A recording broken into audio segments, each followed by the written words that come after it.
So welcome to our video on how to play Senet. So next week we'll be starting our Senet tournament in year 5 and 6, where we will all be competing in a big tournament to find who is the Senet champion. The final will be sent out on a video so we can all find out who the champion is. So how do you play Senet? So this is the Senet board. It has spaces that go in this direction. There are symbols on some of the spaces, and then there are 5 counters for each player. It doesn't matter what you do for the counters, you can choose to use coins or stones as long as you know who's a who's. In this case, I've got stars and moons. The aim of the game is to get all of your counters off the board, and you get them by landing here. If you go too far, you can't move them off. So let's have a look how it works. So first of all, you need to do something like rock, paper, scissors to decide who's going first, and then they can choose which pieces they have. Now, although the stars look like they're in the lead at the beginning, it's actually more difficult because you'll see in a way you can swap pieces. So I'm going to choose to be the stars, and I'm going to roll a 3. So I can move my first piece, 1, 2, 3. Now, the second player then goes, and they roll a 4. Now, if you can land on the same space as your opponent, you get to swap them. So this moon here, look, if I go 1, 2, 3, 4, it lands on top of it, and so they swap places. It's a very good move to do because suddenly you're really far ahead and your opponent has gone way back. Now, when you have got 2 in a row here, this is called they're protecting each other. I'm now not able to swap them. So if I was moon and I rolled a 1, I wouldn't be able to swap these because they're 2 together, they're protected. So I have to move. If I was the moon, I'd have to move this one.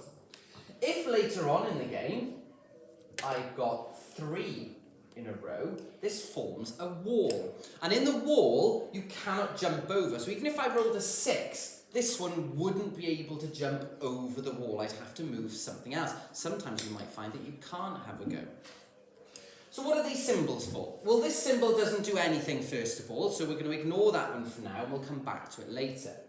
This symbol down here, this symbol is a very awkward symbol because to get past it, you have to land on it.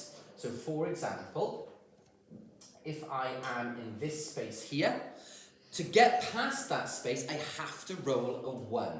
And I have to roll a 1 to land directly. If I land a 2, 3, 4, 5 or 6 or anything else, it doesn't matter. That place can't go. I either have to miss my go or one of my other pieces has to go. So imagine I do roll a 1. Great. So I roll a 1 and it lands here. Great. So I can now move on. Now this is where there's a bit of danger because I now have to roll a 1, 2, 3, 4 or 5. Okay, so if I roll a 1, I land in the River Nile, and that means I have to go back here. So I have to go back and do all of that journey, that bit of that journey all over again. If I roll a 2, a 3, or a 4, I've landed in the final 3 spaces, and my piece is almost off the board. If I land here, I have to roll exactly a 3 to get off. If I land here, I have to roll exactly a 2 to get off. And if I go here, I've got to roll exactly a 1. If I'm here and I roll a 3, I can't go anywhere. I've got to stay where I am. I could be here and I could roll a 2. In that case, I could jump to here. I now have to roll a 1 to get off the board.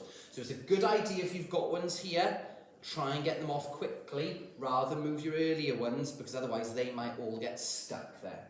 So that's the game of Senet. As I said, we'll be having the tournament, we'll be practicing it in class, and I'll also put a link to a board that you can download to play. I hope you enjoy.